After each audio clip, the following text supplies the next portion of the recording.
কাঁচা আম থাকতে থাকতে এই মজাদার আমের আচারটি তৈরি করে না রাখলে পস্তাতে হবে। তো বন্ধুরা, আজকে তোমাদের সাথে শেয়ার করব ভীষণ মজাদার টক মিষ্টি ঝাল কাঁচা আমের আচার। আর এই আচারটা তৈরি করার জন্য এখানে নিয়েছি আমি 1.5 কেজি পরিমাণ কাঁচা আম। আমগুলোকে ভালোভাবে ধুয়ে নিয়েছি। এখন আমি একটি বটির সাহায্যে আমগুলোকে কেটে নিচ্ছি। আর আজকে আচারটা কিন্তু খোসা সহ তৈরি করে নেব, যার জন্য খোসা সহ আমি কেটে নিচ্ছি। চাইলে ছুরি দিয়েও কিন্তু কেটে নিতে পারো। তো দেখে বুঝতে পারছো আমি কিভাবে এই আমগুলো কেটে নিয়েছি। একটি আমকে 4 ফালি করে কেটে নিয়েছি, এরপর পাশ থেকে আমি একটু কেচে নিয়েছি। তো দেখতেই পাচ্ছ বন্ধুরা কিভাবে আমগুলো কেটে নিয়েছি। এরপরে এই আমটাকে কেটে নেওয়ার পরে একটু পানিতে ভিজিয়ে রেখেছিলাম। এরপর কয়েকবার ধুয়ে পানিটা ঝরিয়ে একটি এরকম বড় ছড়ানো প্লেটের মধ্যে আমগুলোকে ছড়িয়ে ফ্যানের নিচে রেখে দিয়েছিলাম কিছুটা শুকানোর জন্য। তো শুকিয়ে নিয়েছে। এরপর চুলায় প্যান বসিয়ে পরিমাণ মতো সরিষার তেল দিয়ে দিলাম। এখানে প্রায় আধা কাপের মতো হবে সরিষার তেল, কেননা মিষ্টি আচার কিন্তু তেল ছাড়াও তৈরি করা যায়। আর আজকে আমি কিছুটা তেল দিয়ে তৈরি করব, কেননা তেল দিয়ে এই আচারটা তৈরি করলে আচারটা কিন্তু অনেক দিন পর্যন্ত খুবই ভালো থাকে। তো এর মধ্যে তেলের মধ্যে আমি 2 টেবিল চামচ পরিমাণ গোটা 5 ফোড়ন আর 2টি তেজপাতা অ্যাড করে দিয়েছি। এবার এর মধ্যে দিয়ে দিলাম 2 টেবিল চামচ পরিমাণ আদা রসুন পেস্ট, সাথে দিয়ে দিচ্ছি এখানে পরিমাণ মতো লবণ দিয়ে এবার ভালোভাবে নেড়েচেড়ে আদা রসুন বাটাটা একটু ভেজে নিচ্ছি। এখানে আদা রসুনটা কিন্তু ভাজা হয়ে গেছে। এ পর্যায়ে আমি কিছু মশলা অ্যাড করে দেব। প্রথমে এখানে 1 চামচ পরিমাণ হলুদ গুঁড়া দিয়ে দিলাম, জিরার গুঁড়া, ধনিয়া গুঁড়া, সাথে দিয়েছি 1 চামচ পরিমাণ গরম মশলার গুঁড়া এবং মরিচের গুঁড়াও অ্যাড করে দিব। চাইলে এই মশলাগুলো কিন্তু আমের উপরেও দেওয়া যেত।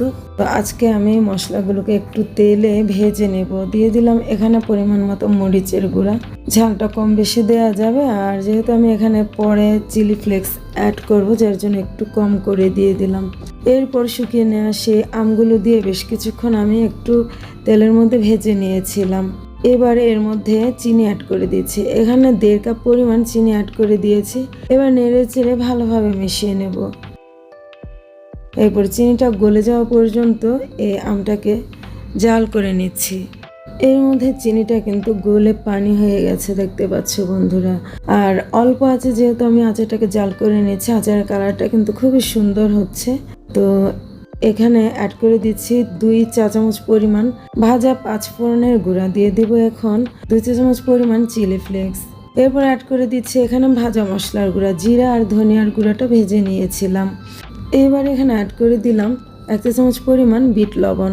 এখন দিয়ে দিচ্ছি এখানে প্রায় 2 টেবিল চামচের মতো ভিনেগার। ভিনেগারটা দিলে আচারটা কিন্তু অনেক দিন পর্যন্ত ভালো থাকবে।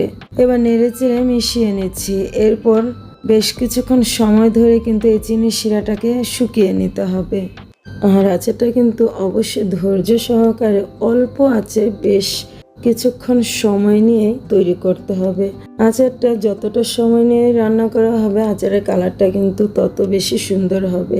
তো দেখতে পাচ্ছ অল্প আঁচে জাল করে নিয়েছি আর এর মধ্যে তেলটা কিন্তু আচারের উপরে ভেসে উঠেছে। তো বন্ধুরা দেখতে পাচ্ছ এতে কিন্তু বোঝা যাচ্ছে আচারটা একেবারে পারফেক্ট ভাবে জাল করা হয়েছে। আর এই আচারের মধ্যে কোনো রকম পানির পরিমাণ কিন্তু নেই। আর এই আচারটাই কিন্তু অনেক দিন পর্যন্ত খুবই ভালো থাকবে ফ্রিজের বাইরেই। আর নর্মাল ফ্রিজে রেখে দিলে আচারটা বছরের পর বছরও নষ্ট হবে না, খুবই ভালো থাকবে। তো আচারটা একেবারে কমপ্লিট হয়ে গেছে, আমি চুলাটা অফ করে দিয়েছি। এবার একটি বাটিতে নিয়ে তোমাদের সাথে শেয়ার করব এই আচারের ফাইনাল লুকটা কেমন হলো। তো এখানে একটি প্লেট নিয়েছি। এবার আচারগুলোকে এই প্লেটে নিয়ে দেখাচ্ছি আচারের ফাইনাল লুকটা কেমন হলো। এই আচারটা দেখতে না যতটা সুন্দর, খেতে কিন্তু অসাধারণ হয়। মুখে লেগে থাকবে এই আচারের স্বাদ। এই তো আচারটা আমি প্লেটে নিয়ে নিয়েছি। আর দেখতে পাচ্ছ বন্ধুরা কতটা লোভনীয় হয়েছে কাঁচা আমের এই টক ঝাল মিষ্টি আচারটি। তো বন্ধুরা, বাজারে কাঁচা আম থাকতে থাকতে অবশ্যই এই রকম লোভনীয় আচার তৈরি করে সংরক্ষণ করে নিতে পারো বছর জুড়ে খাওয়ার জন্য। আশা রাখছি আমার আজকের এই কাঁচা আমের টক ঝাল মিষ্টি আচারের রেসিপিটি তোমাদের ভালো লেগেছে। আর ভালো লাগলে লাইক কমেন্ট শেয়ার করো। আর আমার চ্যানেলে প্রথম এসে থাকলে অবশ্যই চ্যানেলটিকে সাবস্ক্রাইব করে নিও। আজ এ পর্যন্তই, ভালো থেকো সবাই, সুস্থ থেকো, আল্লাহ হাফেজ।